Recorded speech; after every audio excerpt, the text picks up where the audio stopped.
The air in the cemetery was thick with the scent of damp red earth and expensive perfume. White canopies, stark against the brooding Lagos sky, flapped in a wind that carried whispers of sorrow and disbelief. Chief Folake Adebayo, the lioness of Lagos business, was dead. Her casket, a gleaming masterpiece of polished mahogany and gold, rested above the dark, waiting mouth of the grave. Inside lay the woman who had built an empire from her late husband's legacy. A matriarch whose name was spoken with a mixture of fear and reverence in boardrooms across the continent. Her husband, Jide, a man half her age and twice as handsome, stood beside the casket, a picture of perfect grief. He dabbed a silk handkerchief at his eyes, his shoulders shaking with sobs that seemed too theatrical to be real. The pastor raised his hands, his voice beginning the final rites, and the grave workers tensed, ready to lower the titan into the earth. But then a voice, raw and powerful, ripped through the solemn quiet. "Stop! For the love of God, stop! She is not dead!" The sound was so jarring that the pastor's Bible slipped from his fingers. Every head turned, a sea of black head ties and tailored suits, their gazes fixed on the source of the sacrilege. A man, ragged and wild, was shoving his way through the stunned crowd. His clothes were tattered, his beard a tangled mat, and his eyes burned with a fire that seemed both mad and utterly sane. He was a ghost from the gutters, a spectre of poverty crashing a billionaire's farewell. Security guards, large men in crisp black suits, moved to intercept him, their faces grim. But the man was surprisingly agile, dodging their grasp like a phantom. He broke through the final line of mourners and stumbled to a halt at the edge of the burial mat, his chest heaving. He pointed a trembling finger directly at the casket, a finger gnarled and stained with the grime of the streets. "She is alive!" he cried out, his voice cracking with desperation. "I swear it on my life, she is breathing." Jide's face, moments before a mask of sorrow, twisted into a snarl of pure fury. "Get this madman out of here," he hissed at the guards. "Have you no respect? My wife is gone. Let us bury her in peace." Murmurs rippled through the crowd. Who was this man? A beggar? A lunatic? Phones were already being raised, the flashing red lights of recording icons blinking in the gloom, eager to capture the unfolding drama. The homeless man ignored Jide completely, his wild eyes scanning the front row of family members until they landed on a stern, older woman whose face was a mirror of Funmilayo's. "Auntie Ronke," he pleaded, his voice softening. "You must listen. Do you remember the story of the sleeping hibiscus? The flower that closes at night only to bloom again at dawn? She told us that story as children." A collective gasp swept through the family section. The pet name, the childhood story. It was a secret held within the tightest circle of the Adebayo clan. Auntie Ronke's eyes widened, a flicker of confusion warring with her grief. How could this stranger, this creature from the fringes of society, know a memory so intimate, a story Funmilayo had only ever shared with her closest blood relatives? It made no sense. Jide stepped forward, his body physically shielding the casket from the intruder. "He's a charlatan, a fraud. He must have overheard something. Security, I order you to remove him now." The guards surged forward again, but the man held his ground.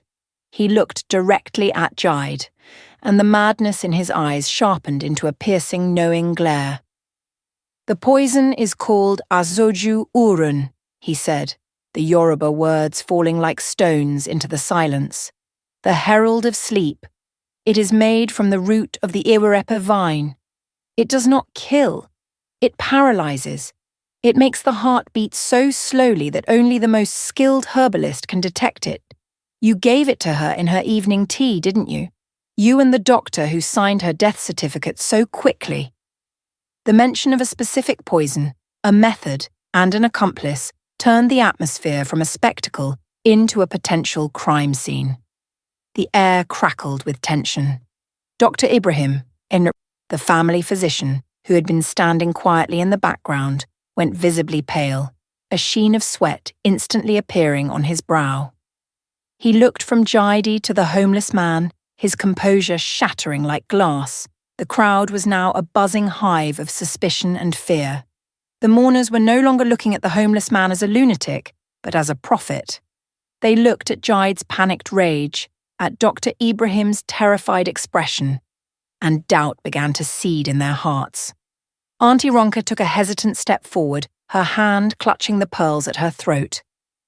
The story of the sleeping hibiscus was one thing, a lucky guess perhaps, but the mention of a specific rare traditional poison was another. It spoke of knowledge, not madness. What are you saying?" she stammered, her voice barely a whisper. The man's gaze softened as he looked at her. "I am saying that your sister is trapped inside her own body, listening to you prepare to bury her alive," he said, his voice thick with emotion. "The antidote is simple, but it must be given before the sun sets.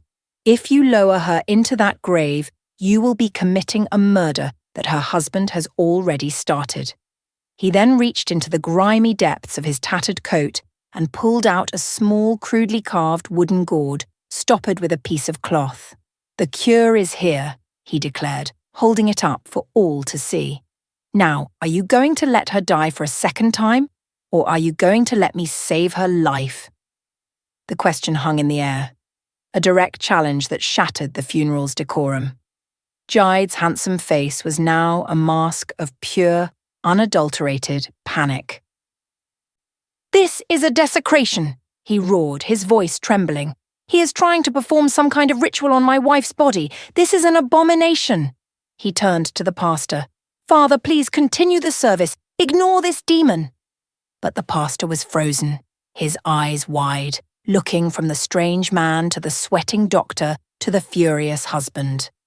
The mourners were in an uproar, shouting amongst themselves. Some yelled to throw the man out, while others, captivated by the chilling possibility that he was telling the truth, shouted to open the casket. Auntie Ronka, a woman of immense pride and tradition, found herself at a crossroads.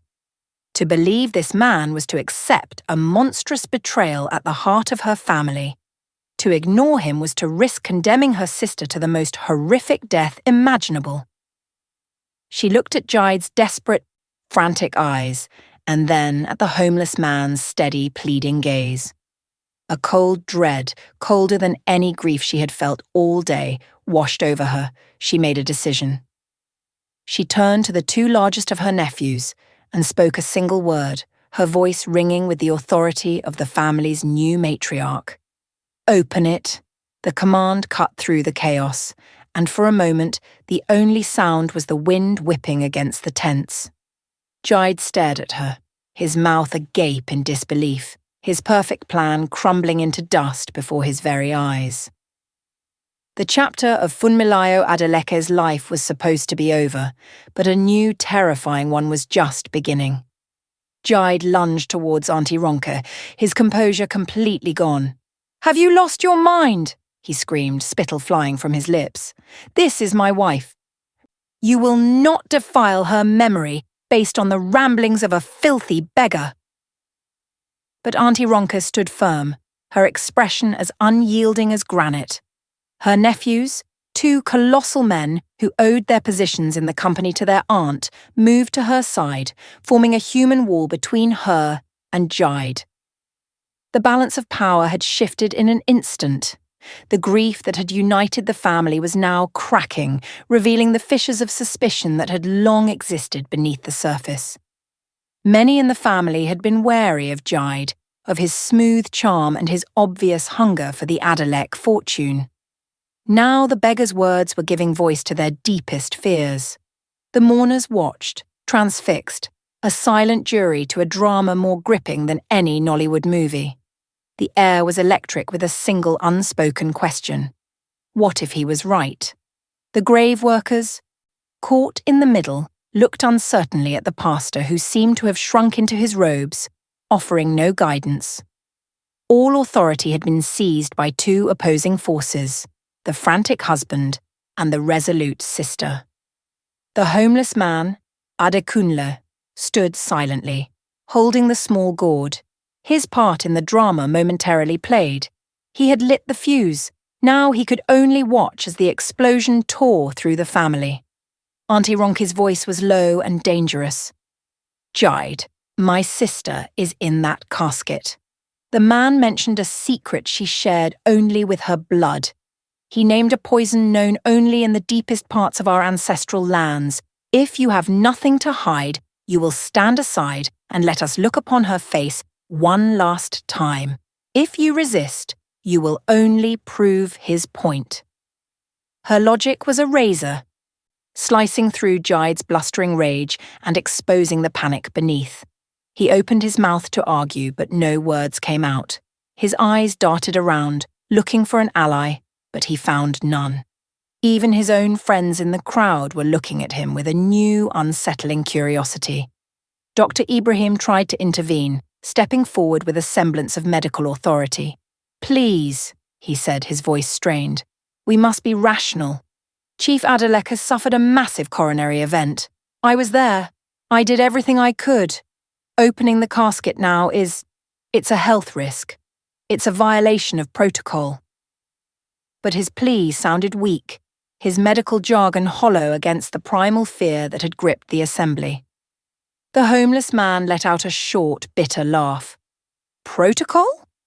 Was it protocol to sign her death certificate less than an hour after her collapse? Was it protocol to refuse an autopsy? Was it protocol to schedule her burial less than 48 hours after she drew her last supposed breath? Every question was a bullet, and Dr. Ibrahim flinched with each one. The crowd began to murmur again, louder this time. The speed of the funeral had been a topic of gossip. It was unseemly, rushed. Funmilayo was a great woman, an Iroko tree in the community. Her funeral should have been a week-long affair, a celebration of life with guests from around the world. Instead, Jide had insisted on a quick, quiet burial, citing his unbearable grief and his desire to not prolong the agony. At the time, some had seen it as the act of a devoted, heartbroken husband. Now it seemed sinister, a desperate attempt to hide a terrible secret. Auntie Ronke's nephews did not wait for further instruction. With grim determination, they moved towards the casket. The crowd surged forward, a wave of bodies pressing in, their phones held high. The quiet cemetery had become a theatre, and the final act was about to begin. The two men reached the mahogany box, their large hands hovering over the golden clasps. The sound they made as they undid the latches was unnaturally loud in the tense silence, a series of sharp, metallic clicks that echoed like gunshots. Click, click, click. Each sound seemed to deepen the pallor on Jide's face. He was trembling now, not with grief, but with the violent terror of a man whose world was about to end. He looked like a cornered animal, his eyes wide and wild, searching for an escape that did not exist. The final latch was undone. The two men exchanged a look, then placed their hands on the lid of the casket. The collective breath of hundreds of people was held in a single, agonizing moment of suspense. What would they find inside? The peaceful face of a dead woman, or something else? Would this homeless man be proven a fool, a madman to be pitied and discarded? Or would he be revealed as a saviour, a prophet who had stopped an unspeakable evil? Every possibility was a new dimension of horror. Auntie Ronke braced herself, her heart hammering against her ribs. She was not sure which outcome she feared more.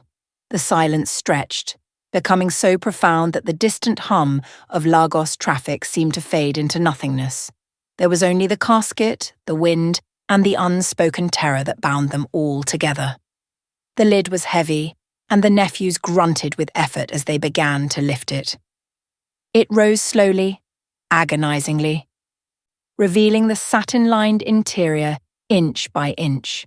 The suspense was a physical weight, pressing down on everyone, making it hard to breathe. The moment of truth had arrived, A moment that would either confirm a tragedy or reveal a conspiracy of unimaginable darkness. The lid was finally open. For a moment, no one spoke. They could all see her now, lying still and serene. And then, a woman in the front row screamed. It was not a scream of grief, but a scream of pure, unadulterated shock. The chapter of Funmilayo's death had been pried open, and what lay inside was a truth far more terrifying than anyone could have ever imagined. Chief Funmilayo Adeleke lay on a bed of white silk, dressed in a gown of shimmering gold lace. She looked regal, peaceful, and unequivocally dead. Her skin was cool to the touch, her hands folded over her chest, her face a serene mask. For a heart-stopping moment, a wave of disappointment and anger washed over the crowd. The homeless man was a fraud after all. He had turned their sacred grief into a vulgar circus. Jide let out a shaky, triumphant laugh. You see? You see? She is gone. Now for God's sake, close the casket and let my wife rest. He shot a venomous glare at Adekunle, his eyes promising retribution. But Adekunle was not looking at him. He pushed past the nephews and leaned over the casket, his eyes intensely focused on Funmilayo's face. The crowd watched, confused. Look closer, Adekunle whispered, his voice urgent. He pointed with a trembling finger. Look at her eyelashes, they are moving. Everyone craned their necks, squinting. It was almost impossible to see, a flicker so faint it could have been a trick of the light or the wind. But it was there, a tiny microscopic tremor in the fine hairs of her left eyelid. It was a sign of life so small, so insignificant, that anyone else would have missed it. But Adekunle had been watching for it, praying for it. It was the one sign the Asoju Urun poison could not completely erase. A collective gasp, soft and hesitant, rippled through those standing closest. It wasn't their imagination. Her lashes had moved. Auntie Ronki stumbled forward, her hand flying to her mouth. She saw it too. A silent biological protest against the fate that had been chosen for her. The tremor was life refusing to be extinguished. All doubt vanished from her face, replaced by a horrified certainty. She turned to Adekunle, her eyes pleading. Do it, she commanded, her voice shaking. Whatever you must do it now. Adekunle needed no further encouragement. He unstoppered the small wooden gourd, and a pungent, earthy smell filled the air, the scent of crushed herbs and bitter roots. Jide let out a roar of protest. No, you will not pour that filth on her. He lunged forward, but Ronka's nephews caught him, their hands like iron clamps on his arms. He struggled, thrashing like a wild man, his cries a mixture of fury and desperation. She's dead. Can't you see she's dead? You are letting a madman desecrate her body. His panic only served to confirm his guilt. If he truly believed she was dead, what harm could a few drops of herbal liquid do? His terror was not for her memory, but for the possibility that she might wake up and expose him. Adekunle ignored the commotion. With a surprisingly steady hand, he tilted Funmilayo's head gently to the side, using his thumb to part her lips. They were cool and stiff. He squeezed the gourd, and a single dark drop of liquid fell onto her tongue. The effect was not immediate. An entire minute passed, then 2. The only sounds were Jide's muffled struggles and the frantic whispers of the crowd. The hope that had ignited moments before began to flicker and die. Perhaps the tremor had been a fluke, a post-mortem muscle spasm. Dr. Ibrahim, seeing his chance, spoke up, his voice regaining some of its lost confidence. This is madness. It's a nerve reaction. It means nothing. You are wasting precious time and violating the dignity of the deceased. He sounded professional, logical. But then Adekunle, who had been counting under his breath, squeezed another drop into Funmilayo's mouth. He leaned his ear close to her chest, listening intently. Wait, he breathed. Wait. The seconds ticked by, each one stretching into an eternity. The crowd was a frozen tableau of suspense. Then, a sound. It was faint. A tiny flutter from within the casket, like the sound of a trapped bird's wings. A small, almost inaudible sigh escaped Funmilayo's lips. Her chest, which had been perfectly still, gave a weak but unmistakable shudder. It was not a nerve reaction. It was a breath. A shallow, ragged, but very real breath. The woman who screamed before screamed again, but this time it was a sound of joyful, terrified disbelief. The change that followed was like watching a sunrise happen in fast forward. A faint flush of pink began to creep back into Funmilayo's pale cheeks. Her fingers, which had been locked together, twitched. Another breath followed, this one stronger, a shuddering gasp that was both horrifying and miraculous to witness. Her throat moved as she swallowed, the herbal remedy beginning its work, fighting the paralytic agent in her veins. Jide stopped struggling. The fight drained out of him, replaced by a slack-jawed horror. He stared at the woman in the casket, his wife, as she slowly, impossibly, returned to the land of the living. He looked like a man watching his own ghost rise from the grave. Adekunle leaned over Funmilayo, his voice a soft, urgent whisper. "Chief Funmilayo, can you hear me? You are safe. You are not dead. Open your eyes. Come back to us." As if responding to his voice, her eyelids began to flutter. Not the tiny tremor from before, but a deliberate, struggling movement. She was fighting her way back from the abyss, breaking through the chemical chains that had bound her. The crowd was in absolute chaos, a maelstrom of shouts, prayers, and sobs. This was not a funeral anymore. It was a resurrection. And then her eyes, the fierce, intelligent eyes of the lioness of Lagos, flew open. They were cloudy, confused, but they were open. She took another deeper breath, and her first word, raspy and weak, echoed in the stunned silence. Jide? The name was not a question of love, but one of accusation. The sound of it made Jide crumble, his legs giving way as if his very bones had dissolved in terror. The scene exploded into pandemonium. It was a single moment of supernatural whiplash as an entire crowd of mourners saw their world turn upside down. A funeral had become a crime scene. A dead woman had become a living witness, and a grieving husband had become a terrified suspect. People screamed, some falling to their knees in prayer, others scrambling backward as if they had seen a spirit. The pastor was babbling passages from the Bible, his voice trembling with awe and fear. Auntie Ronki was openly weeping, not with grief, but with a terrible, earth-shaking joy. She rushed to her sister's side, grabbing her hand. "Funmi! Oh God, Funmi, you're warm!" she cried, her tears splashing onto the mahogany casket. Funmilayo's gaze was still unfocused, but it shifted from the sky to the faces peering down at her. She blinked slowly, like someone waking from a long and terrible dream. Her eyes found Jide, who was being held up by the nephews, his face the colour of ash. A flicker of memory, of terror, ignited in her expression. Her lips parted, and she tried to speak again, her voice a little stronger this time. "You," she whispered, her breath catching in her throat. "It was you." That was all it took. Jide's terror morphed into a final desperate act of violence.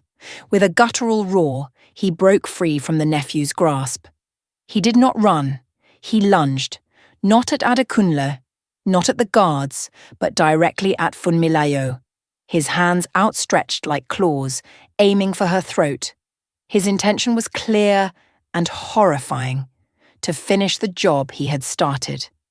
If he could silence her now, before she could say another word, it would be his word against a madman's. The crowd screamed in terror, but Jide never reached her. Adekunle, who had been standing watch like a guardian angel, moved with a speed that belied his ragged appearance. He threw himself between Jide and the casket. Taking the full force of the younger man's attack, they crashed to the ground in a tangle of limbs, Jide punching and scratching like a cornered beast. The mourners, shocked out of their paralysis, surged forward. Several men from the family grabbed Jide, pulling him off the struggling Adekunle. They pinned him to the ground, his face pressed into the red earth he had intended to bury his wife in. He was screaming incoherently, his elegant suit covered in dirt, the mask of the sophisticated husband completely obliterated, revealing the monster beneath. Amid the chaos, the wail of sirens grew louder. Someone had had the presence of mind to call the police when the disturbance first started. 2 police vans screeched to a halt at the cemetery gates, and officers began pouring out, their expressions bewildered as they took in the scene of a funeral in complete disarray. A woman sitting up in her own casket, and a well-dressed man being held down like a common criminal. The senior officer, a grizzled inspector, approached Auntie Ronka, his eyes wide. "What is going on here?" he demanded. Before Ronka could answer, Funmilayo spoke. Her voice was weak but clear, ringing with the authority that had built an empire.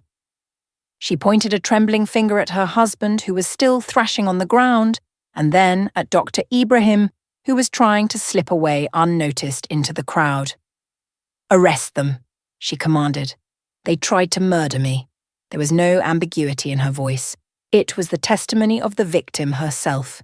The inspector didn't hesitate. He barked orders, and his men descended.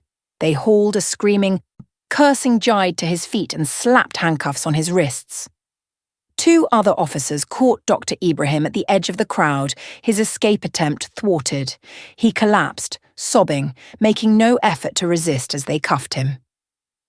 The family doctor, who had sworn an oath to do no harm, was now a co-conspirator in an attempted murder.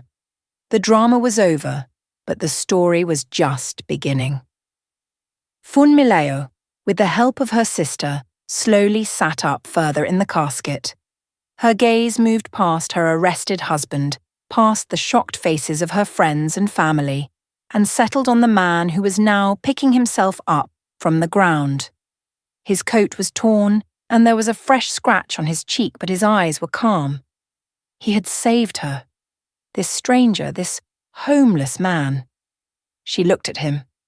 Truly looked at him for the first time. Past the grime and the tattered clothes. There was something familiar in the high cheekbones, in the intensity of his gaze. It was a face from another lifetime, a memory buried under decades of wealth and responsibility. A name from her childhood village, a boy she used to run with through the fields of hibiscus flowers, rose from the depths of her memory. It seemed impossible, a dream within a dream, but the face was unmistakable, aged by hardship, but fundamentally the same. "Kunle?" she whispered, the name feeling foreign on her tongue after so long. "Adekunle Okoro? Is that you?" The homeless man's shoulders sagged with a relief so profound it was almost painful to watch. A single tear traced a clean path through the dirt on his cheek. He gave a small, weary nod.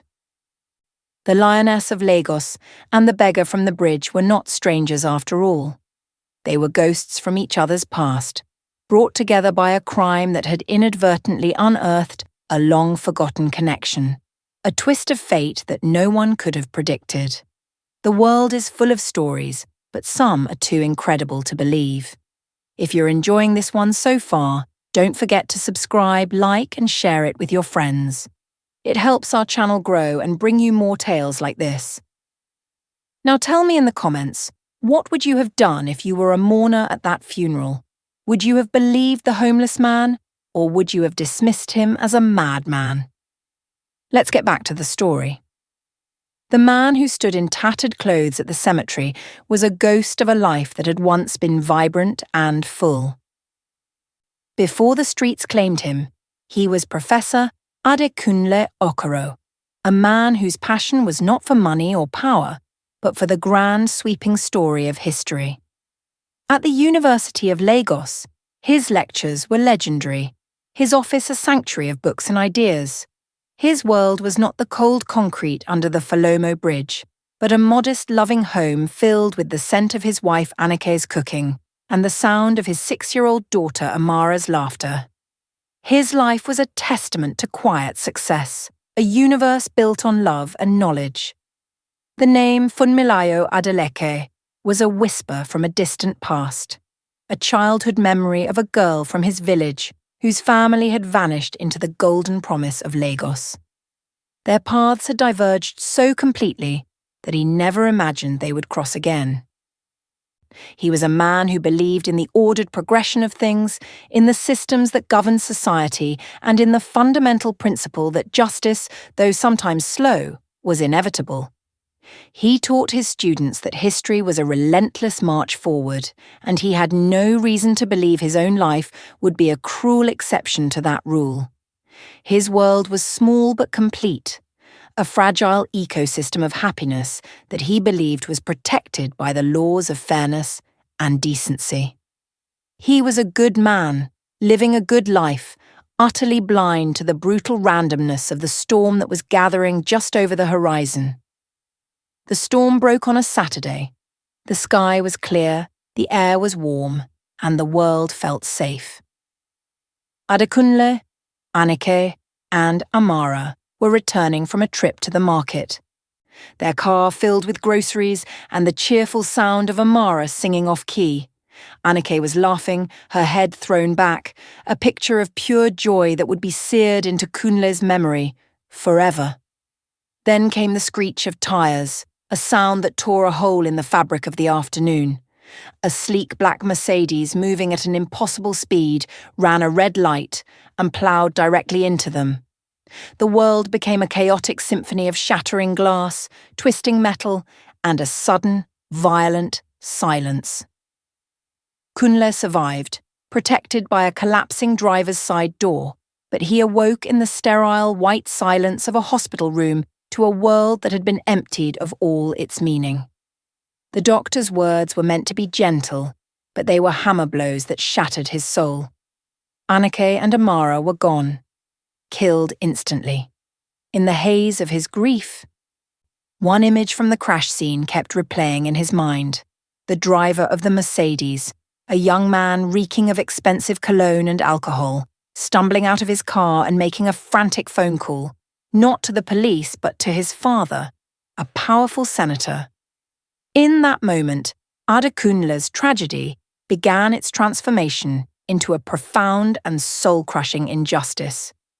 The ordered world he had so deeply believed in began to crack and fall away, revealing the terrifying void beneath. His fight for justice was a slow, agonizing lesson in the true nature of power. He arrived at the police station with the hope that the system would work, but he was met with a wall of indifference that soon hardened into outright obstruction. The police report was mysteriously altered, the driver's blood alcohol level recorded as 0. Witnesses who had given vivid accounts at the scene suddenly developed amnesia, their memories clouded by fear or bribery. The case was quietly dismissed for a supposed lack of evidence. The senator's son, whose name was a shield against all consequences, was never even charged. Adekunle poured his savings into hiring a lawyer, a good man who initially promised him the world, but who dropped the case weeks later, his face pale with a fear he refused to name. Kunle's academic mind could not comprehend it. The evidence was irrefutable, the crime was clear.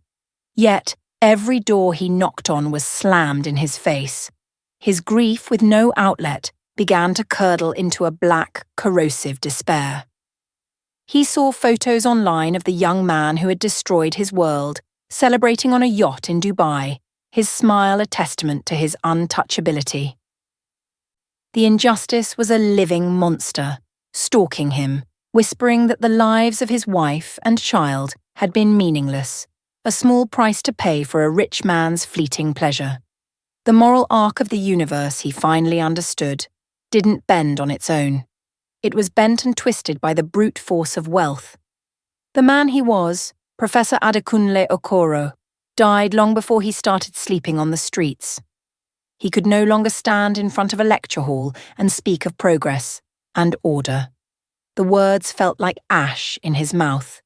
The university, once his sanctuary, became a haunted house, every corridor echoing with memories of a life that was gone forever. He pushed away his concerned colleagues, isolating himself in a prison of his own grief.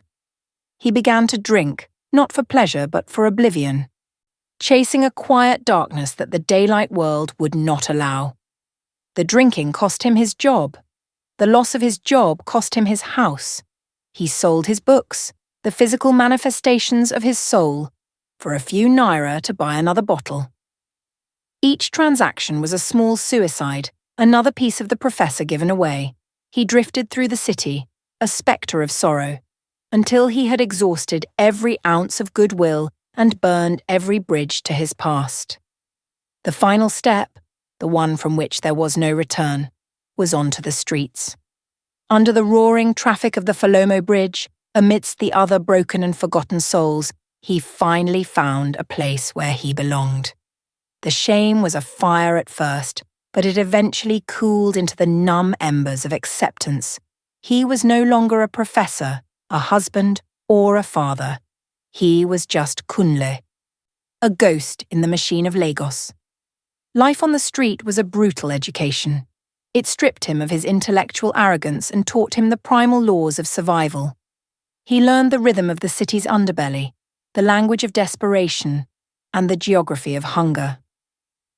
The years passed in a monotonous blur of heat, rain, and a loneliness so profound it was like a constant companion. His old life became a story he told himself sometimes, a myth about a different man in a different world. Then came the rain, a torrential downpour that drove him to seek shelter in the shadows of a high-end restaurant in Ikoyi. It was there, huddled against a wall, that he heard the voice from inside a luxury car. The voice was slick with arrogance, gloating on the phone about a plan executed to perfection. The speaker, Jide, mentioned a woman named Funmilayo, a poison called Asoju Urun, and a swift burial. The name Funmilayo jolted him. It was a name from his childhood. The name of the poison was a name from his grandmother's folklore. In that moment, something broke through the thick fog of his despair. A spark of the man he used to be, the man who believed in justice ignited in the darkness. He couldn't save his own family. Their killers would never face a judge, but he had stumbled upon another crime. Another story of the powerful preying on the weak. For the first time in years, Adekunle Okoro had a reason to fight. It wasn't for redemption, but for defiance. It was a chance to scream into the void, to stop one more injustice, to make one thing right in a world that had gone so horribly wrong. Long before Jide entered her life, Funmilayo Adeleke was a fortress. After her first husband, the great chief Adeleke, passed away, she had encased her heart in the same steel and concrete that built her empire. She was a titan of industry, a woman whose name could make markets tremble, but in the vast, echoing halls of her Ikoyi mansion, she was profoundly alone. Her days were a whirlwind of board meetings, strategic decisions, and the immense pressure of steering a multinational corporation. Her nights, however, were filled with a silence so deep it felt like a physical presence. She was surrounded by staff who catered to her every need, by family who revered her from a respectful distance, but she had no one to share the small human moments with. The empire was her companion, her child, and her prison. She had built walls so high to protect her husband's legacy that she had inadvertently locked herself inside.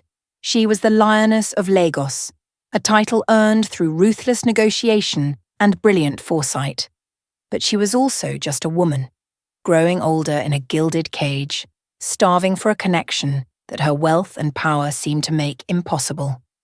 Her loneliness was a quiet, secret ache, a vulnerability hidden behind a mask of unshakable strength. Jide arrived like a sudden, unexpected rain in a long, dry season.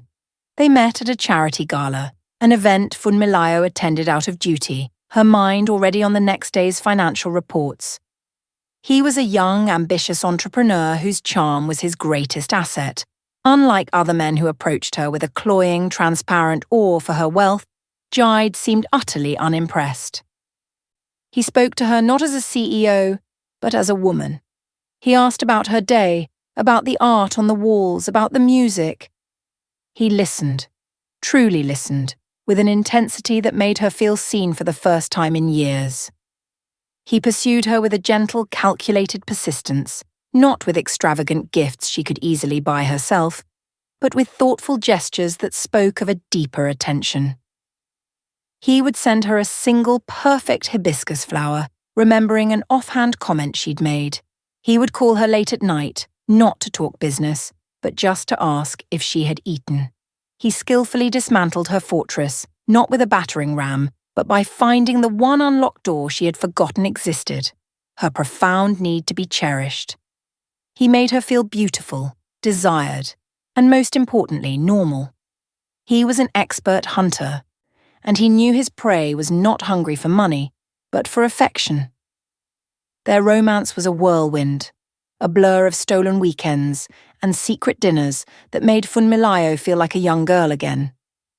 When he proposed just 6 months after they met, she accepted without hesitation. The decision sent shockwaves through her inner circle. Her sister, Auntie Ronke, was the most vocal opponent. "Funmi, open your eyes," she had pleaded. "This boy is a predator. He can smell your money from a mile away." Her board of directors expressed their concerns more diplomatically, citing the age difference and the potential for corporate instability. But Funmilayo was deaf to their warnings. She interpreted their caution as jealousy, as an attempt to control her life. She was a woman who had controlled a billion naira empire. Surely, she could control her own heart. The wedding was a lavish affair, a public declaration of her happiness, but a subtle tension underscored the celebration. The cold, assessing looks Jide exchanged with Auntie Ronke were like a silent declaration of war. Funmilayo, lost in her fairy tale, chose to ignore the warning signs, believing that love, her love, would be strong enough to conquer all doubts. She was a master of the boardroom, but in the arena of the heart she was a novice, dangerously blinded by her own long-suppressed desires. After the wedding, the fairy tale began to fray at the edges. Jide, now the husband of a billionaire, shed his humble persona like a snake sheds its skin. His business ventures always seemed to be on the verge of a breakthrough, requiring massive, urgent infusions of Funmilayo's personal funds. He developed a taste for the kind of ostentatious luxury that the truly wealthy often find vulgar. Diamond-encrusted watches, a fleet of sports cars, and high-stakes poker games in Monaco and Dubai. To Funmilayo, he remained the attentive, loving husband, but her staff saw a different man, arrogant, dismissive, and cruel. The mask would slip. He began asking pointed questions about the intricacies of her will, the legal structure of the family trusts, and the succession plan for the company. He framed his inquiries as the responsible concern of a devoted partner wanting to be prepared for any eventuality. But the greed in his eyes was a cold, hard glint that even Funmilayo, in her state of willful blindness, began to notice. The small, thoughtful gestures were replaced by a possessiveness that felt less like love and more like ownership. He was no longer trying to win her heart. He was assessing his assets. The final dark turn came from a place of pure desperation. Funmilayo was in robust health, a strong woman with years of life ahead of her. Jide, however, was drowning in gambling debts owed to dangerous people. The slow game of the loving husband was no longer viable. He needed the full inheritance, and he needed it now. Patience was a luxury he could no longer afford. The predator inside him, long hidden behind a charming smile, was now fully unleashed. His online search history became a chilling litany of his intent.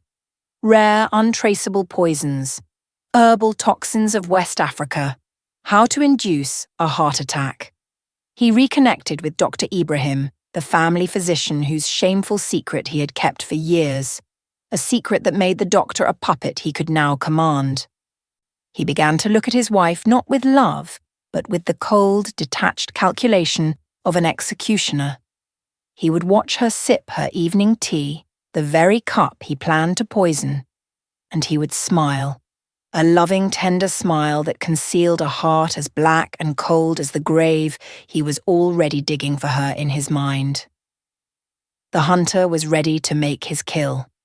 The chain Jaid used to bind Dr. Ibrahim to his will had been forged years earlier in the crucible of a terrible mistake.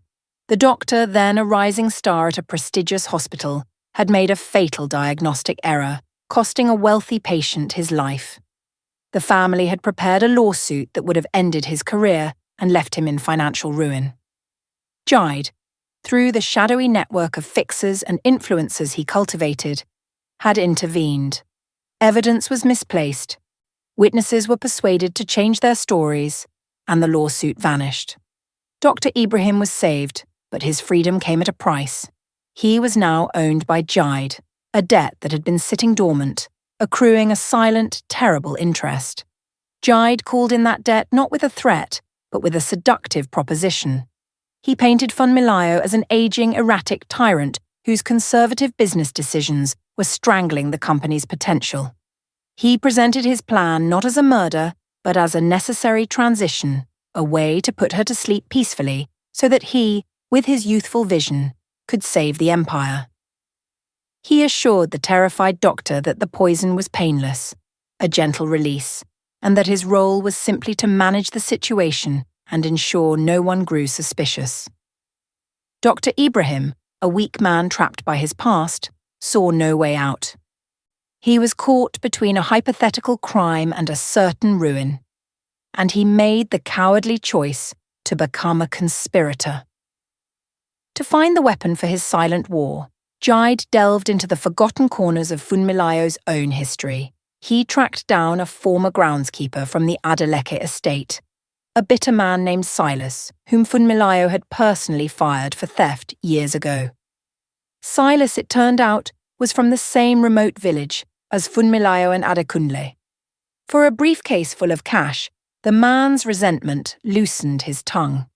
He spoke of the village legends, of the powerful Iwerepe vine, and the secret of its root. He told Jaid the folklore of Asoju Urun, explaining how ancient herbalists used it to induce a state of suspended animation, so profound it was indistinguishable from death. It was a tool of espionage, a way for a chieftain to fake his own demise to expose the traitors in his court. Silas even spoke of a mythical antidote, a counter-herb that could reverse the effects, but Jaid laughed it off. He was a modern man of science and greed. He had no time for superstitious tales of magic cures. He paid Silas handsomely for the information and, more importantly, for a small dried portion of the potent root.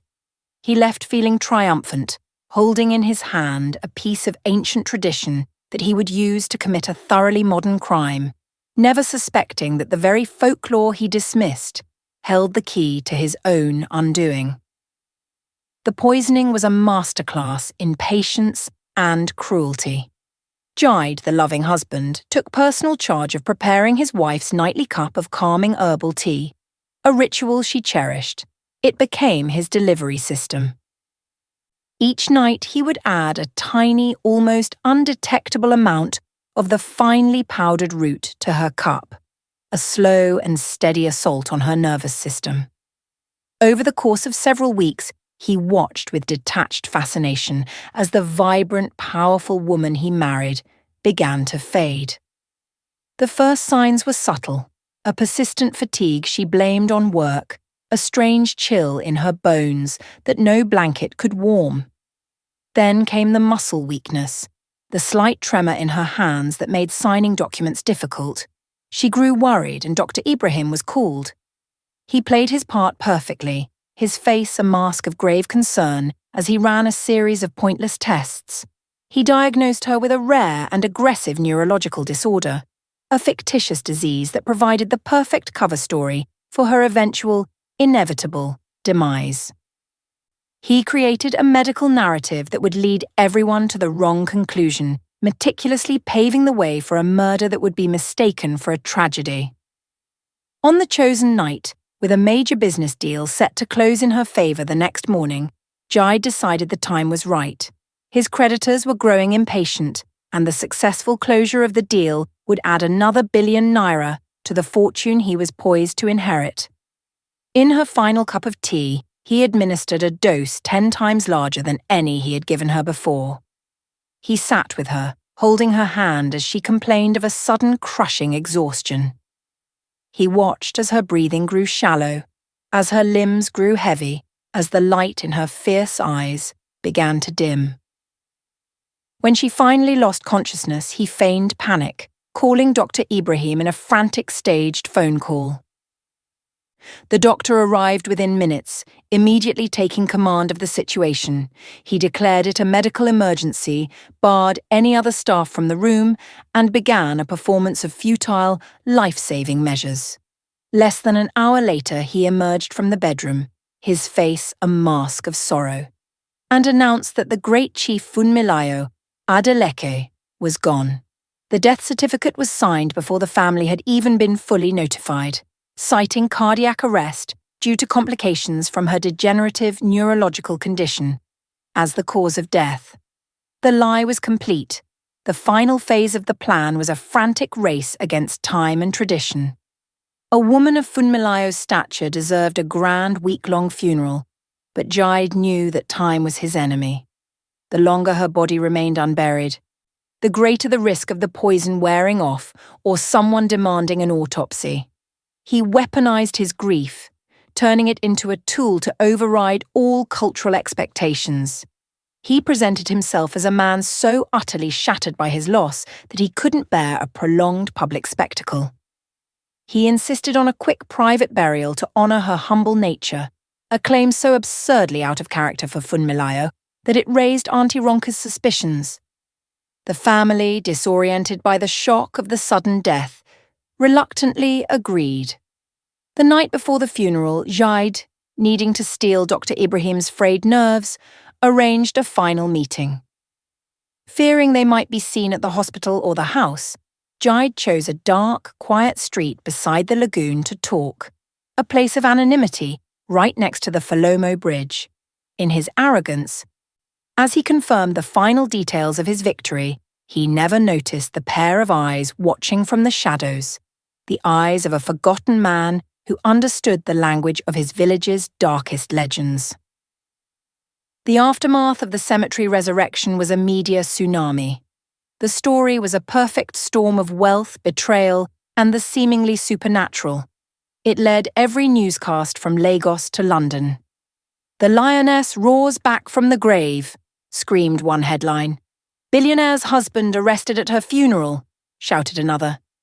The Adeleke mansion in Ikoyi became an armed camp, besieged by a relentless army of reporters, satellite trucks, and curious onlookers, all hungry for a glimpse of the woman who had cheated death. Inside, a different kind of storm was raging. Funmilayo was taken to a secure wing of the city's most exclusive hospital, under the care of doctors who were triple vetted by a paranoid Auntie Ronka. She was physically weak, the poison having taken a severe toll, but her mind was sharp, her will unbroken. Meanwhile, Adekunle was no longer a nameless face in the crowd. He was the savior, the mysterious homeless man at the center of the story.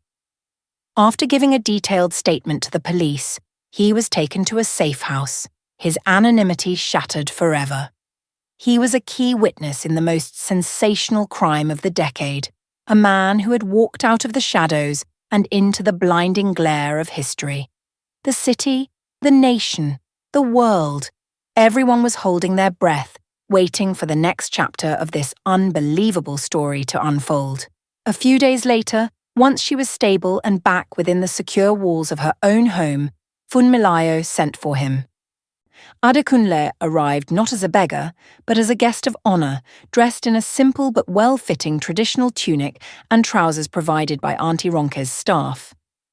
Walking through the cavernous, art-filled halls of the mansion was a disorienting experience. Each room was a universe of wealth away from the life he had known for years. The plush carpets silenced his footsteps, the air was cool and smelled of lilies, and servants bowed their heads as he passed. It was a world he had once been adjacent to in his academic life, but one he had long since been exiled from. The dizzying contrast between the opulence around him and the harsh reality of the bridge was a stark reminder of the chasm that separated their lives.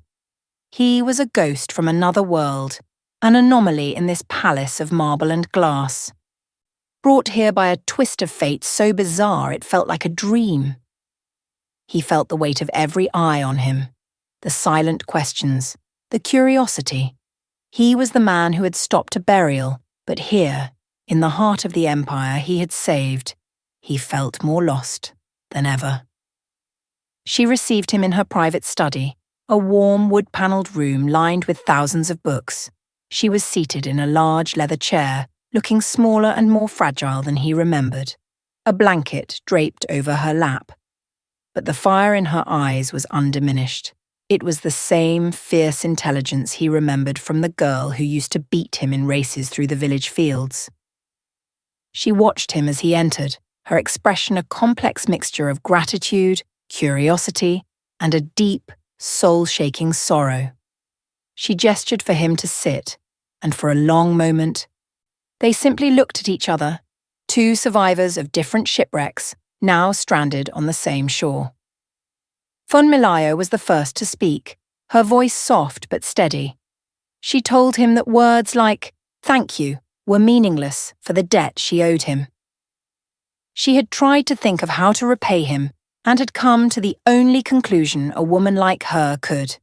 She offered him a new life, a turnkey existence bought and paid for, a furnished luxury apartment in Banana Island, a car with a driver, a bank account with enough money to ensure he would never have to worry again. It was a king's ransom, a generous and genuine offer. It was the only language of gratitude she knew how to speak, the language of money, power, and influence. Adekunle listened patiently, his hands resting calmly in his lap. When she had finished, he gently shook his head. "I don't want your money, Chief Adelek," he said, his voice quiet, but firm.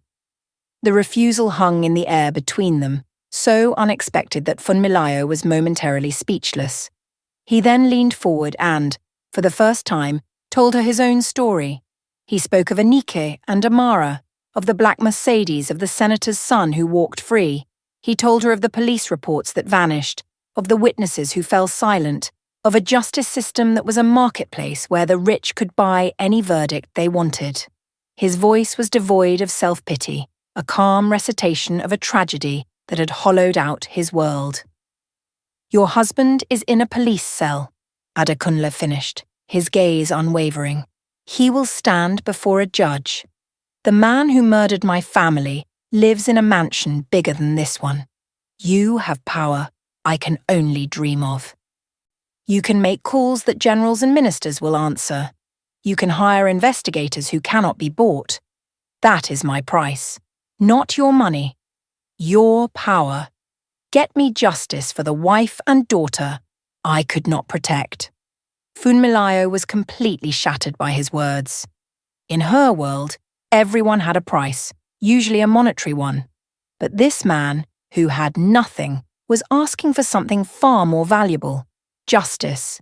He was not seeking a handout but a partnership, a chance to right a wrong that had broken his spirit. She saw him then, not as a project or a charity case, but as a man of immense, unbreakable integrity, a king in rags. His pain resonated with her own fresh betrayal. They were both victims of a world where the powerful believed they were above the law. In that moment of shared understanding, a new bond was forged between them, stronger than any business deal. It was an alliance of survivors. She looked at the man who had saved her life and felt a surge of purpose she hadn't felt in years. This was about more than just gratitude. This was about justice, for him and for herself. "They say a lioness protects her own," she said, her voice ringing with renewed strength. "You are one of us now, Adekunle Okoro. We will hunt him down together. You have my word. This story has so many twists and turns, and it's far from over. If you want to see what happens next, make sure you're subscribed to the channel and have hit that notification bell. And I love hearing from you all, so tell me in the comments, Where in the world are you watching this story from right now? It's amazing to see how far our stories travel. Now, let's get back to Funmilayo and Adekunle as they prepare for the fight of their lives. The trial of Jide Adeleke and Dr. Bosede Ibrahim was more than a legal proceeding. It was a national obsession. The courthouse was a fortress, surrounded daily by a carnival of news vans, street vendors selling resurrection-themed memorabilia, and massive crowds straining against police barricades for a glimpse of the key players. Inside the courtroom was a pressure cooker, the air thick with the weight of expectation. Jide, stripped of his tailored suits and confident swagger, looked like a different man. He sat in the dock, gaunt and pale, his eyes burning with a resentful fire. Beside him, Dr. Ibrahim was a broken man, his head perpetually bowed, as if the guilt was a physical weight, pressing him into the ground. Funmilayo made her entrance each day with quiet, regal dignity, flanked by Auntie Ronke and Adekunle. Her presence alone was a powerful testimony, a living, breathing refutation of the crime that had been committed against her. Adekunle, now dressed in sharp, conservative suits, was her silent shadow, his calm demeanour a stark contrast to the chaos that surrounded them. He was no longer an invisible man, he was a symbol of truth, the unlikely hero who had pulled the entire conspiracy into the light. The nation was captivated, watching as the sordid details of a high society betrayal were laid bare for all to see. Jide's defence team, a group of notoriously expensive and ruthless lawyers, went on the attack from the first day. Their strategy was clear: to destroy Adekunle's credibility. They painted him as a mentally unstable vagrant, a known alcoholic with a history of public disturbances. They argued that he had concocted the entire story, perhaps in a drunken stupor, or worse, that he was a pawn in a corporate scheme paid by Funmilayo's business rivals to create a scandal. The lead attorney sneered as he cross-examined Adekunle. "So, you expect this court to believe," he said, his voice dripping with sarcasm, "that you, a man who sleeps under a bridge, just happened to overhear a secret conversation about a rare, mythical poison, and then just happened to have the even more mythical antidote in your pocket? It sounds less like testimony and more like a fairy tale, wouldn't you agree?" But Adekunle was unshakable. He answered every question calmly and precisely, his voice never wavering. He recounted the conversation he overheard, the specific Yoruba words Jide used, the fear in Dr. Ibrahim's voice. He spoke not with the flourish of a liar, but with the quiet, heavy certainty of a man telling a truth he wished he didn't know. His testimony was powerful in its simplicity, and under the weight of his steady gaze, the lawyer's sarcasm began to sound like desperation. The prosecution's case was a methodical demolition of Jide's lies. They brought in the groundskeeper, Silas, who, after being granted immunity, confessed to providing Jide with the Iwarepi route. They presented financial records detailing Jide's catastrophic gambling debts, providing a clear and desperate motive. A toxicologist testified that trace amounts of the paralytic alkaloid were found in Funmilayo's system, as well as in the dregs of her personal teapot. The most dramatic moment came when Funmilayo herself took the stand. In a clear, unwavering voice, she described the final weeks of her life, the inexplicable fatigue, the chilling coldness, and the loving concern on her husband's face as he personally served her the tea that was slowly killing her. Her testimony was not emotional. It was cold, precise, and utterly damning. She looked directly at Jide as she spoke, her gaze not of a victim, but of a queen passing sentence. "I loved him," she said, her voice echoing in the silent courtroom. "I trusted him with my life, and he tried to steal it from me for money." Jide, who had maintained a facade of arrogant denial, finally broke. He leaped to his feet, his face contorted with rage. "Lies! She was suffocating me. The Empire was her only husband. I did what I had to do to be free." His outburst was a full confession, a cry of greed and resentment that sealed his fate. The courtroom erupted. The judge hammered his gavel, but the sound was drowned out by the gasps and shouts of the gallery. Jaid's lawyers slumped in their chairs, their heads in their hands, their multi-million Naira defense strategy destroyed by their own client's explosive ego. Dr. Ibrahim, seeing that all was lost, began to sob uncontrollably, his lawyer patting his shoulder in a futile gesture of comfort. The mask was gone, and what was left was ugly and pathetic. A weak man who betrayed his oath, and a greedy man who had mistaken a marriage for a corporate takeover. The prosecution rested its case. There was no need for further witnesses. Jaid's own words had been the most powerful testimony against him. The trial, which was expected to last for weeks, was effectively over. All that remained was the verdict. But in the court of public opinion, and in the hearts of everyone who had witnessed his confession, Jaid Adeleke was already a condemned man. The lioness had been wounded, but she had not been defeated. She had risen from her own grave to watch her betrayer bury himself. The judge delivered the verdict to a packed and silent courtroom. Guilty. The word fell like a guillotine. Jaid Adeleke and Dr. Boussaid Ibrahim were found guilty on all charges: conspiracy to commit murder and attempted murder. The judge in his sentencing was scathing. He called their crime a profound betrayal not only of a wife and a patient, but of human decency itself. He sentenced them both to life in prison with no possibility of parole. Jaid received his sentence with a cold, dead-eyed stare, his face a mask of bitter hatred. Dr. Ibrahim collapsed, a heap of broken sobs, and had to be carried from the courtroom. As the guards led Jaid away in handcuffs, his eyes met Funmilayo's one last time. There was no remorse in his gaze, only a chilling, venomous promise of eternal resentment.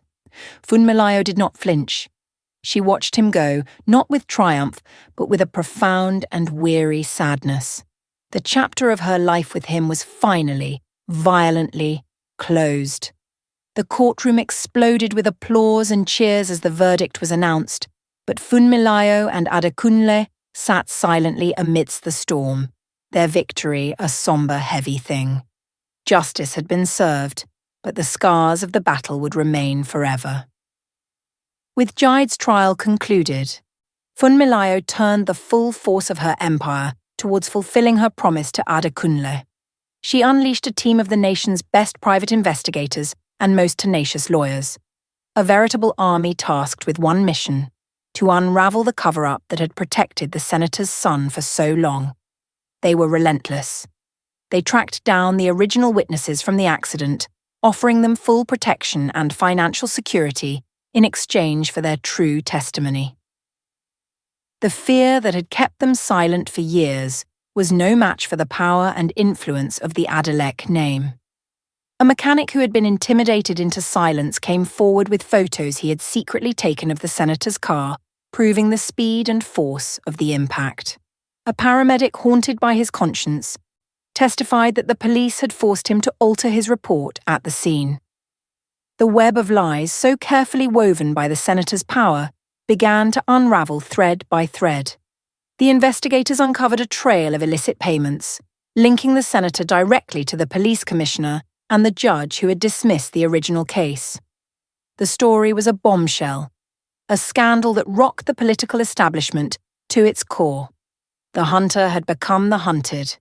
The senator, a man who had walked the halls of power with untouchable arrogance, found himself cornered. Funmilayo applied pressure from all sides. She used her media holdings to ensure the story was on the front page of every newspaper and the top of every newscast, refusing to let it be buried. She called in decades of favours from the highest levels of government, demanding that the case be reopened and prosecuted by an independent counsel. The political cost of protecting the senator's son became too high. Facing impeachment and a full-blown corruption investigation, the senator's allies abandoned him. His son was arrested, the image of the handsome, smiling heir being led away in handcuffs broadcast across the nation. His trial was swift. The evidence was overwhelming, and with the public's eyes fixed on the proceedings, there was no room for political maneuvering. He was found guilty of manslaughter and sentenced to 20 years in prison. For Adekunle, who sat in the courtroom every day, the verdict was not a moment of triumph or joy. It was a moment of quiet, profound release, the lifting of a weight he had carried for so long it had become a part of him. Justice had not brought his family back, but it had finally honoured their memory. The world was righted, not completely, but enough. With the ghosts of his past finally laid to rest, Adekunle began the slow, difficult process of rejoining the world of the living. The anger and despair that had been his constant companions for years began to recede, leaving behind a vast, quiet space for something new to grow. He was no longer a ghost haunting the city. He was Adekunle Okoro once more. True to her word, Funmilayo did not offer him a handout, but a purpose. She had seen his sharp intellect, his unwavering moral compass, and his deep empathy for the forgotten. She asked him to become the head of the Adeleka Foundation, the charitable arm of her company, with a mandate to completely reshape its mission. She gave him a blank check and full autonomy to build something meaningful. He accepted, not out of a sense of obligation, but because he saw a chance to give his own survival a purpose. He had been shown a mercy he never expected, and he was determined to spend his second chance at life extending that same mercy to others who were lost in the darkness. Adekunle threw himself into the work with the same passion he had once reserved for his historical research. He transformed the foundation from a typical corporate charity, focused on photo opportunities and galas, into a powerful engine for grassroots change. His first project was to build a network of state-of-the-art shelters and rehabilitation centres for the homeless population of Lagos, facilities that offered not just a bed and a meal, but job training, psychological counselling, and legal aid. He knew their struggles intimately. He had lived them. He moved through the city's underbelly, not as a wealthy benefactor, but as a brother, speaking to the men and women on the streets with a respect and understanding that no one else could. He sought out the powerless, the victims of injustice, the people whose cases had been ignored by the same broken system that had failed him. The foundation became a beacon of hope, a place where the voiceless could finally find someone to listen. He was no longer just a survivor. He was a warrior, fighting for the army of forgotten souls he had left behind. Funmilayo watched his transformation with a sense of profound pride and admiration. She had given him the resources, but the vision, the heart, and the relentless drive were all his own.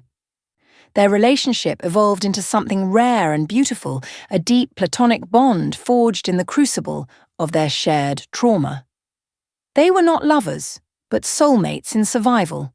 They would spend hours in her study, not discussing business, but life, philosophy, and the nature of justice. He grounded her, reminding her of the world outside her boardroom, and she empowered him, giving him the tools to turn his pain into a legacy. She had saved him from the streets, but in a way he had saved her too. He had rescued her not just from a premature grave, but from the gilded cage of her own loneliness. He had brought a purpose back into her life that was bigger than balance sheets and stock prices. Together, two broken people, one who had lost her heart and another who had lost his family, began to build a new world from the ashes of their old ones. They were no longer just survivors. They were architects of a new beginning. A year passed, a year of healing and rebuilding. The scandalous headlines faded, replaced by stories of the remarkable work being done by the Adeleka Foundation. Adekunle, once a spectre on the streets, was now a respected public figure, a passionate advocate for the city's marginalized communities. He moved with a newfound confidence, the shadows of his past receding in the light of his new purpose. His relationship with Funmilayo remained the anchor of his new life. They were an unlikely pair, the formidable billionaire and the quiet, unassuming philanthropist. Their friendship was the subject of much gossip, with tabloids speculating about a secret romance. But the truth was deeper and more profound than that. It was a partnership of souls, a meeting of two minds who understood the fragility of life and the immense value of a second chance. There was no romance between them, but there was a powerful, unshakable love, the kind that exists between soldiers who have survived the same war. They had walked through the valley of death together, and that bond was something no one else could ever understand. Funmilayo, for her part, found a quiet contentment in her new life, her focus shifting from corporate conquest to meaningful philanthropy, guided by Adekunle's vision. It was through his work at the foundation that Adekunle met Sade. She was a social worker, a woman with a gentle smile and eyes that held a universe of compassion. She had worked in the trenches of the city's poverty for over a decade, driven by a quiet but fierce determination to make a difference. She was unimpressed by Adekunle's new title or his connection to the Adeleke Empire. Instead, she was drawn to the quiet sadness that still lingered in his eyes, and the profound empathy he showed to every person who walked through the foundation's doors. They began working closely on a project to support children orphaned by street violence. He was struck by her resilience, her humour, and her unwavering belief in the good of humanity, a belief he thought he had lost forever. She, in turn, saw past the celebrated hero and saw the wounded man beneath, a man who still needed healing. Their relationship grew slowly, cautiously, a tender green shoot pushing its way through the hard, desolate ground of his grief. For the first time since he lost Anake, Adekunle felt the stirring of hope in his heart, the possibility of a future that was not defined solely by his loss. When Adekunle told Funmilayo about Sade, he did so with the nervous energy of a young man seeking a parent's approval. They were in the garden of the mansion, a place that had become their sanctuary. He told her how Saad made him laugh, how she understood his silences, how she made him feel like the man he was before the tragedy, not just the man he became after. Funmilayo listened, her expression unreadable at first. A small, selfish part of her felt a pang of loss. Adekunle had been hers, in a way, her partner in survival. But that feeling was quickly overwhelmed by a wave of genuine, selfless happiness for him. She saw the light back in his eyes, a brightness that had been absent even after he had found justice. She knew that while she had given him a purpose, Sade was offering him a life. She reached across the table and took his hand, her smile warm and sincere. "She is a lucky woman, Kunle," she said softly. "You deserve all the happiness in the world. You must bring her to dinner. Auntie Ronki will want to inspect her, of course." He let out a laugh, a full, genuine sound that made Funmilayo's heart soar. It was the sound of a man coming home to himself. While Adekunle was rediscovering love, Funmilayo was rediscovering peace. She found that her own happiness did not require a partner. She had her family, her work with the foundation, and her deep friendship with Adekunle. She had spent so long defining herself as a wife, first to Chief Adeleke, then to Jide, that she had forgotten how to be just Funmilayo. Her near-death experience had been a violent, brutal rebirth. It had stripped away her illusions and forced her to confront her own vulnerabilities. She no longer felt the need for a man to complete her or to validate her existence. She found joy in small things, watching her grandnephews and nieces play in the garden, reading a book without interruption, mentoring young female entrepreneurs. She travelled not for business but for pleasure, seeing the wonders of the world she had only ever flown over on her way to a meeting. Her empire continued to thrive, but it no longer owned her. She was its master, not its servant. The fortress she had built around her heart was dismantled, not for a new love to enter but to let the sunlight in. She was whole on her own, a solitary, magnificent Iroko tree, standing strong and secure in her own soil. The two friends, once bound by a shared trauma, were now walking on separate but parallel paths to happiness. Adekunle's journey was one of rediscovery, of finding love again after a devastating loss. Funmilayo's was a journey of self-discovery, of finding peace and contentment in her own strength and solitude. Their lives were a testament to the resilience of the human spirit. They had both been to the brink of annihilation, one buried by injustice, the other by betrayal. Yet, they had not only survived, but they had thrived. They had taken the broken pieces of their lives and built something new and beautiful. They were living proof that the end of one story is often just the beginning of another, and that the deepest wounds can, with time and grace, become sources of the greatest strength. Their unlikely friendship, born in the shadow of a grave, had blossomed into a powerful force for good. A partnership that was not only rebuilding their own lives, but was also transforming the lives of countless others.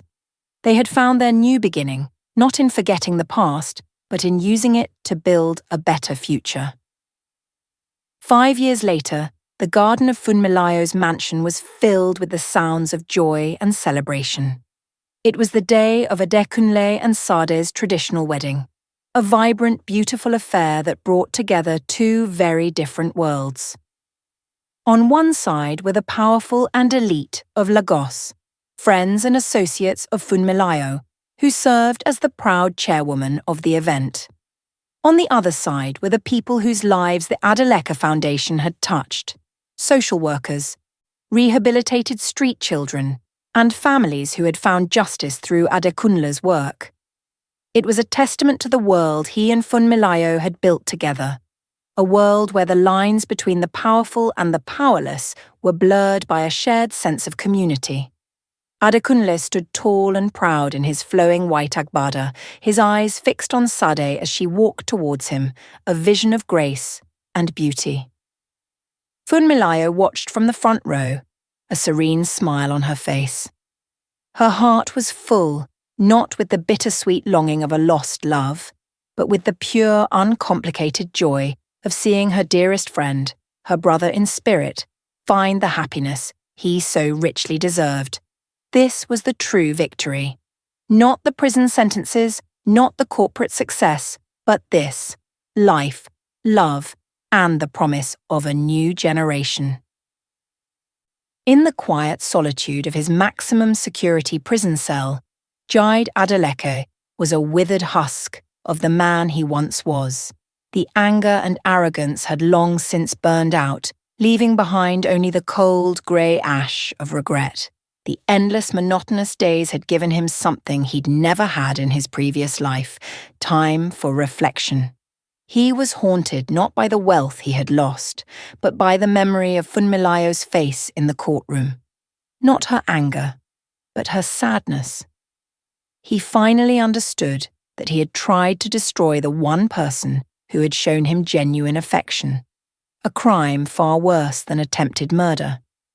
He began to write her letters, not at first, but after years of silence. They were not pleas for forgiveness or excuses for his actions.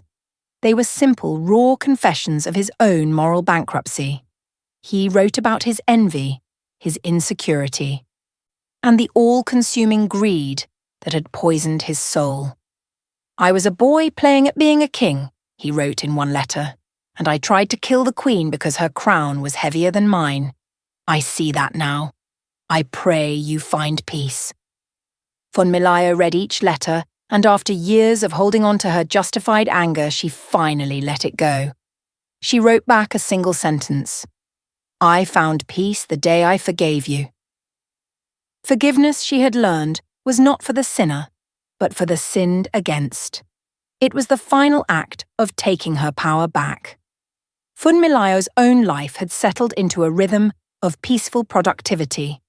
Her days were still busy, managing her vast business interests and overseeing the foundation, but she worked with a newfound sense of balance. She had delegated more responsibility, trusting the next generation of leaders she had mentored. Her greatest joy was her family. She was the matriarch, the strong center around which her nieces, nephews, and their children revolved. Auntie Ronke, her fierce protector, was now her constant companion, the two sisters enjoying an easy, comfortable friendship in their later years. Funmilayo never remarried. She had lovers, discreet and respectful men who enjoyed her company, but she never again allowed anyone to become the center of her world. She was her own center. She had faced death and betrayal and had emerged stronger and wiser. She had learned that a full life did not require a husband, only a full heart. Her legacy, she had decided, would not just be the company she ran, but the lives the foundation changed and the story of the woman who had walked out of her own grave to teach the world about resilience. On the 10th anniversary of what the media still called the Resurrection Day, Funmilayo hosted a small gathering in her garden. Adekunle and Sade were there with their two young children, a boy named Akin and a girl named Anike, after the wife he had lost and never forgotten. Auntie Ronke was there, her sharp edges softened by age. They didn't speak of the past, of the casket, and the courtroom. Instead, they spoke of the future, of new schools the foundation was building, of their children's latest antics. As the sun began to set, casting a golden glow over the garden, Funmilayo looked at Adekunle, her eyes glistening with unshed tears. "Do you ever think about it?" she asked softly. He knew what she meant. He nodded, watching his daughter play on the grass. "I think about who I was then," he said, his voice thick with emotion. "And I am grateful for the man I was forced to become." Their journey had been born from unimaginable pain, a story of death, grief, and betrayal. But it had transformed into a story of hope, justice, and redemption. Their intertwined lives stood as a powerful testament to the idea that even in the darkest of graves, a seed of hope can grow. As dusk settled, painting the sky in hues of purple and orange, a profound sense of peace descended upon the small group. They were a family, forged not by blood, but by the fires of adversity. They were survivors who had learned that the greatest treasures in life were not material wealth or power, but loyalty, love, and the courage to fight for what is right. Funmilayo Adeleke, the woman who was supposed to be a memory, was now a grandmother figure, her laughter mingling with the squeals of children. Adekunle Okoro, the man who was supposed to be a forgotten ghost, was now a husband and father, a builder of futures. Their story, which began with a shout that stopped a burial, ended in a quiet garden, in the gentle hum of a family at peace. It was a reminder that from betrayal, trust can be reborn, that from injustice, a new kind of justice can be forged, and that from the ashes of a life that is lost, a new dawn will always, eventually, come.